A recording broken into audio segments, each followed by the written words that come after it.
Tension में कोई deal बनाने वाला है। इसके ऊपर बात करेंगे कि पाकिस्तान अवाम इस खबर को किस तरह देखती है और इंडिया का इतना बड़ा बोल्ड स्टेप कि अमेरिका को नो बोल दिया, और अमेरिका को जो नो बोलता है उसके कॉन्सिक्वेंसेस तो उसको भुगतने पड़ते ही हैं। तो इसके ऊपर आज की वीडियो में बात करेंगे। जिन्होंने अभी तक चैनल सब्सक्राइब नहीं किया जल्दी से चैनल को सब्सक्राइब करें, वीडियो को लाइक करें, वीडियो देख के प्लीज़ कमेंट भी क्या करें। जो ट्रंप सरकार है वो ये बेसिकली ये चाह रही है कि मैं पूरी दुनिया पे राज करूं और पैसे के ज़रिए करूं। जबरदस्त। इनफैक्ट वो ये चाहता है कि हर पूरी दुनिया में मेरा पैसा चले और सारे मेरे सामने झुकते रहें। अब उसकी खातिर वो डिफरेंट कैटेगरीज़ में मुख्तलिफ स्टाइल में मुख्तलिफ एक्टिविटीज़ वो करता रहता है, जैसा कि वॉर की तरफ चले जाना, किसी छोटे मुल्क को दबोच लेना। और लेकिन यहाँ पर अब क्योंकि एक बहुत बड़ा मुल्क है इंडिया, और उसके साथ उस तरह की टक्कर देना, उस तरह का क्लैश लेना, वो उसके लिए पॉसिबल नहीं था। तो उसने फिर जाहिर सी बात है टैरिफ लगा के या सैंक्शंस लगा के फिर उसने इस तरीके वारदात को अपनाया। तो अब इंडिया ने कहा कि भाई मैं कब तक जो है इसकी बातें सुनता रहूँगा, मैं कब तक इसकी बातें बर्दाश्त करता रहूँगा, आखिर तो कभी ना कभी तो मुझे इसको जिसे कहते हैं ना वो हाथ दिखाना पड़ेगा। तो इंडिया ने ये स्टेप इसलिए लिया, उसने कहा जनाब साहब मेहरबानी कीजिए, रुकिए, ज़रा आहिस्ता ठहरिए, हम भी मौजूद हैं।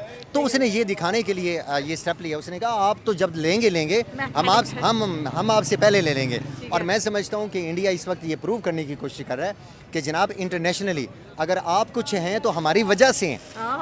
हम डेफिनेटली हम अगर कस्टमर नहीं होगा तो आपकी दुकान चलेगी कैसे? हम आपकी दुकानें बंद कर देंगे।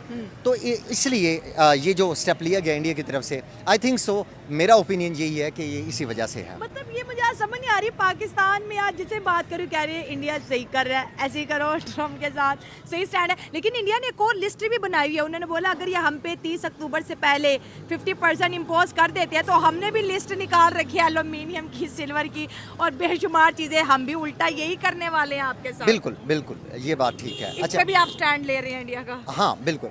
अब देखिए बेसिकली दो बातें हैं। हाँ। एक तो ये कि इंडिया जो है वो कभी ये ना गिरगिट की तरह, जाहिर सी बात है हर किसी के नेशनल इंटरेस्ट होते हैं।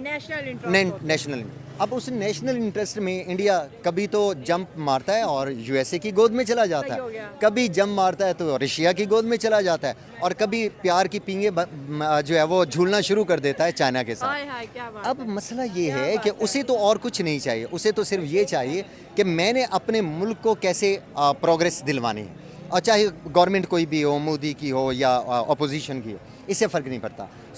उसके लिए अब चाइना क्योंकि वो खुद मिनरल का बहुत बड़ा सोर्स है। हाँ। और आपको देखिएगा पाकिस्तान में, हमारे अपने कंट्री में, उन्होंने जब चाइना आया है तो वो इसीलिए उसने हमारे साथ जो मुआहदे किए हैं। हाँ। वो किस लिए किए हैं?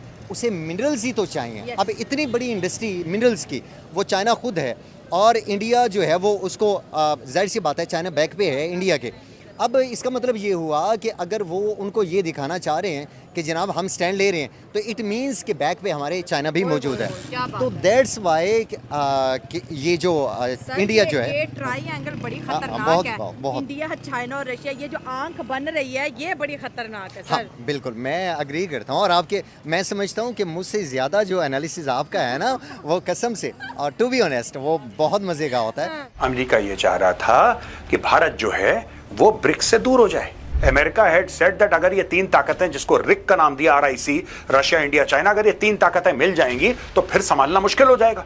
आज की तारीख में मोदी जी, शी जिनपिंग और व्लादिमीर पुतिन एक टेबल में बैठ के खाना खा रहे हैं। लेकिन रशिया को यह बात पता लग गई कि ये आदमी डोनाल्ड ट्रंप अंदर से खोखला है, इसको थोड़ा सा धक्की दो ना, ऐसे करो तो ये पीछे हट जाता है डर के। निकी हेली जो है, आपको पता है उनकी बड़ी अहमियत है अमेरिकी पॉलिटिक्स में, खासतौर पे रिपब्लिकन पॉलिटिक्स के अंदर। उन्होंने प्रेसिडेंट को कहा है कि जनाब आप एक स्ट्रेटेजिक डिजास्टर कर रहे हैं, you are losing India, Nikki Haley. और उन्होंने सीधी सीधी बात की। उन्होंने कहा ट्रंप को कहा है कि मोदी से ताल्लुकात को ठीक करो और चाइना को काउंटर करो, दैट इज अमेरिका स्ट्रेटजी, तुम इससे पीछे हट रहे हो।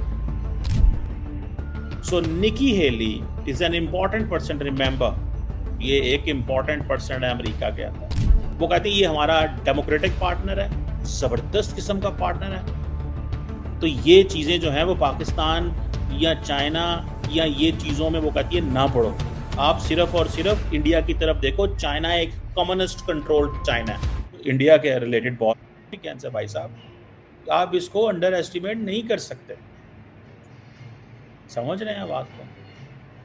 आप इसको अंडर एस्टिमेट नहीं कर सकते। आप ये नहीं कह सकते कि जनाब ये ऐसे है तो इधर तो उधर, नो नो, आपको ये सारी चीज़ें जो हैं वो हो गई हैं। अब मैं ये समझता हूँ कि अगर निकी हेली जैसे और लोग सामने आ गए और उन्होंने ये बात की, तो वो एक इम्पॉर्टेंट, उन्होंने कहा जी इंडिया अकेला खड़ा हुआ है जी, ये पोटेंशियल मैन्युफैक्चरर है।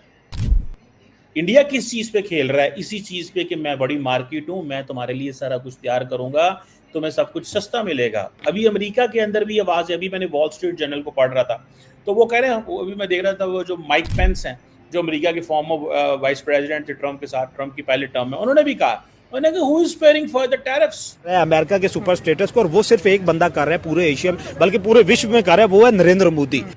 चाचा ट्रंप ने जब से भारत को निशाना बनाया है, भारत के ऊपर कृपा ही कृपा बरस रही है।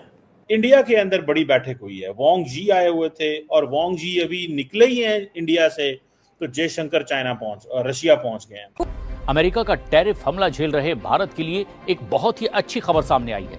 8 अगस्त को खत्म हुए सप्ताह में देश का विदेशी मुद्रा भंडार अब 693.618 अरब डॉलर हो गया है। अब देखें वो कहां पर पहुंच चुका है।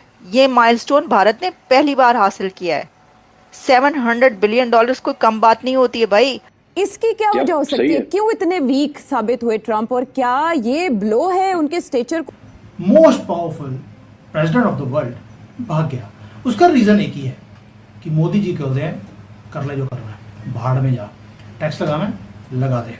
और ये जो तनखी आप दिखा रहे हैं, जो स्ट्रेंथ है, आज इंडिया और आज नरेंद्र मोदी जिस पैमाने पे खेल रहे हैं, जिस लेवल पे खेल रहे हैं, Pakistan need a lot of time to get into this.